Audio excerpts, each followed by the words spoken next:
La historia oficial nos cuenta que el rey Salomón fue un monarca rico, un hombre sabio que gobernó Israel en paz. Pero si dejamos de lado los cuentos infantiles, tomamos una calculadora y sumamos las cifras exactas que da el libro de los reyes, la historia oficial, simplemente, se derrumba.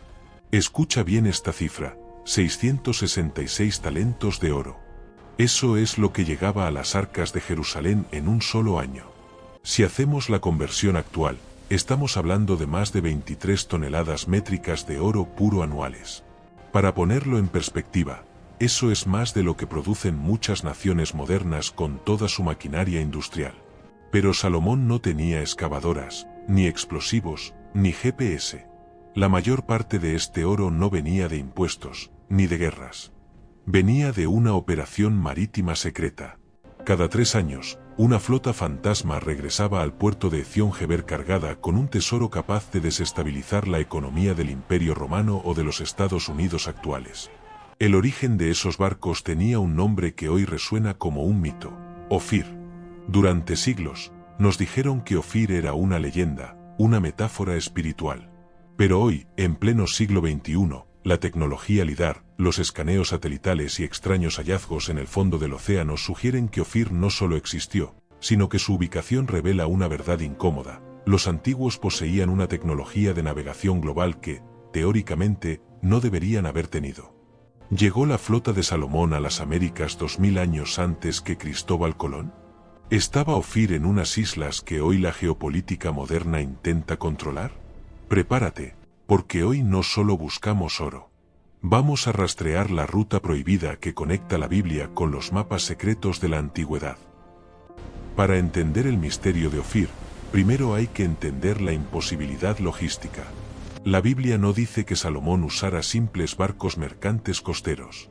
El texto hebreo es específico y utiliza un término técnico: naves de Tarsis. En el lenguaje náutico del mundo antiguo, decir nave de Tarsis era el equivalente a decir hoy buque superpetrolero o portaaviones.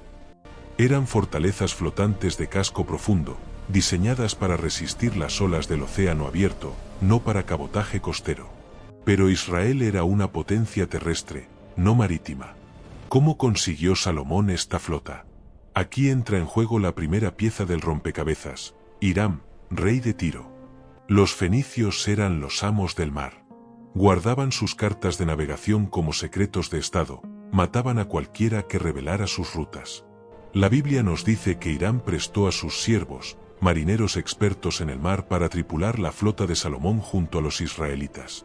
Y aquí está el dato que rompe la cabeza de los arqueólogos tradicionales: el viaje duraba 3 años. Analicemos esto con lógica fría. Si Ofir hubiera estado en Egipto, el viaje duraría semanas. Si hubiera estado en la península arábiga, meses. Pero 3 años. 3 años implican un viaje de ida, una estancia prolongada para extraer recursos, esperar el cambio de los vientos estacionales, y un viaje de vuelta. Esto significa que salieron del Mar Rojo y entraron al vasto y peligroso Océano Índico. Significa que dominaban los vientos monzónicos, las corrientes oceánicas profundas y la navegación estelar en el hemisferio sur. Estamos hablando de una tecnología de los tiempos que se perdió completamente tras la caída del templo y que Occidente no recuperó hasta la era de los descubrimientos, 2000 años después. Pero, ¿hacia dónde apuntaba la brújula? La ciencia se divide en 3 teorías, y a medida que avanzamos, se vuelven más inquietantes. Nuestra primera parada en esta investigación global nos lleva al sur del continente africano, específicamente a las misteriosas ruinas de Gran Zimbabue. Durante décadas, los historiadores coloniales se negaron a creer que los nativos pudieran haber construido tal maravilla. Muros de granito de 11 metros de altura, construidos sin una sola gota de mortero, con una técnica de piedra seca que recuerda sospechosamente a la arquitectura fenicia y a los cimientos del templo en Jerusalén. Piedras cortadas y encajadas con precisión láser para resistir terremotos. En 1871, el explorador alemán Karl Mauch, con la Biblia en una mano y un pico en la otra, anunció al mundo que había encontrado las minas de Salomón aquí. Y la geología parece darle la razón. Estudios modernos han encontrado miles de pozos mineros antiguos en la región, minas que fueron vaciados de oro hace milenios. Se estima que de esta zona se extrajeron millones de onzas de oro en la antigüedad que desaparecieron del registro africano. ¿A dónde fueron? Existe una conexión lingüística fascinante. En la traducción griega del Antiguo Testamento, la Septuaginta, la palabra Ofir se traduce a veces como Sofara. Curiosamente, en la costa de Mozambique, existe un antiguo puerto llamado Sofala, que ha sido la puerta de salida del oro africano durante toda la historia registrada, todo lo que nos lleva a la figura de la reina de Saba. Las tradiciones etíopes, plasmadas en el Kebra Nagast, la gloria de los reyes, afirman que ella gobernaba un imperio que cruzaba el Mar Rojo, uniendo Etiopía y Yemen. La leyenda dice que no volvió sola de Jerusalén. Volvió embarazada de Salomón. Su hijo, Menelik, fundaría la dinastía salomónica en África. ¿Crees que es solo un mito?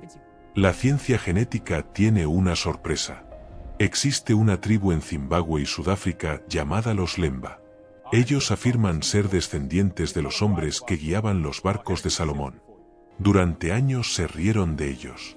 Pero en los años 90, pruebas de ADN confirmaron que un porcentaje altísimo de los varones Lemba portan el haplotipo modal Cohen, un marcador genético específico de los sacerdotes judíos descendientes de Aarón.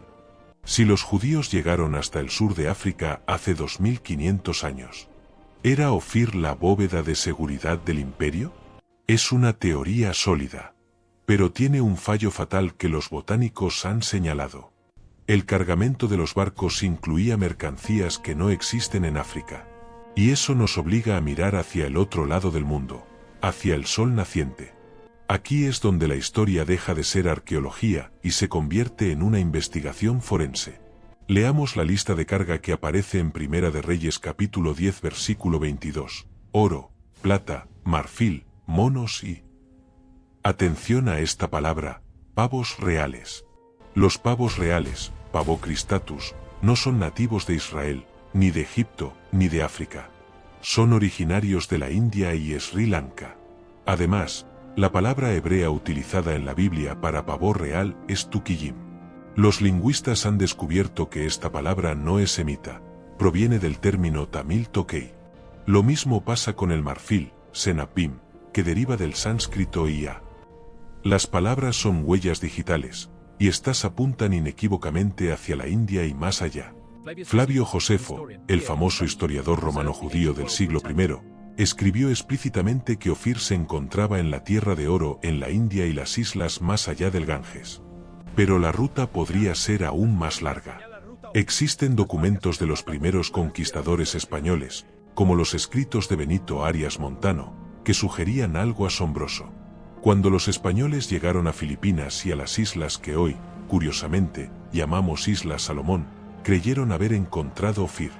¿Por qué? Porque vieron a los nativos recogiendo oro de los ríos con las manos, pepitas del tamaño de huevos, tal como describen las crónicas antiguas. El oro de Ofir era famoso por su pureza natural, algo que encaja perfectamente con la geología del Anillo de Fuego del Pacífico. Unan los cabos. Un periplo de 3 años. Los monzones, que empujan las embarcaciones hacia el este en verano y las devuelven al oeste en invierno. Si la flota de Salomón dominaba este ciclo, su destino pudo haber sido Filipinas, o incluso, atrévanse a pensarlo, ¿América? Existe una clave en Segunda de Crónicas capítulo 3 versículo 6, el oro de Parvaim. Algunos lingüistas sugieren que Parvaim comparte una raíz antigua con Perú. ¿Es concebible que los fenicios y hebreos de la antigüedad cruzaran el Pacífico milenios antes que Magallanes? Si Ofir funcionaba como una vasta red comercial global, esto explicaría su desaparición de la historia tras la división de Israel y la consiguiente pérdida de la tecnología naval fenicia. No era un lugar, era un secreto comercial cuyo valor superaba al de los imperios. Pero debemos hacernos la pregunta fundamental, ¿para qué quería Salomón 12 toneladas de oro al año? Las crónicas no dicen que lo usara para comprar ejércitos. Lo usó casi exclusivamente para una sola cosa, revestir el templo. El templo de Salomón no estaba simplemente decorado. Estaba blindado. El lugar santísimo, el altar, los querubines, los clavos, todo estaba cubierto de oro de Ofir. ¿Por qué Ofir específicamente? Sabemos que el oro es un metal noble. No se oxida, no se corrompe y, lo más importante en física, es uno de los mejores conductores eléctricos que existen. Algunos teóricos proponen que el templo no era solo un edificio religioso, sino una pieza de tecnología sagrada. Una especie de condensador gigante o jaula de Faraday diseñada para contener la sequina, la presencia manifestada de Dios. El oro de Ofir, famoso por su pureza química y densidad, podría haber sido un requisito técnico, no estético. Si el oro tenía impurezas, la conexión fallaba.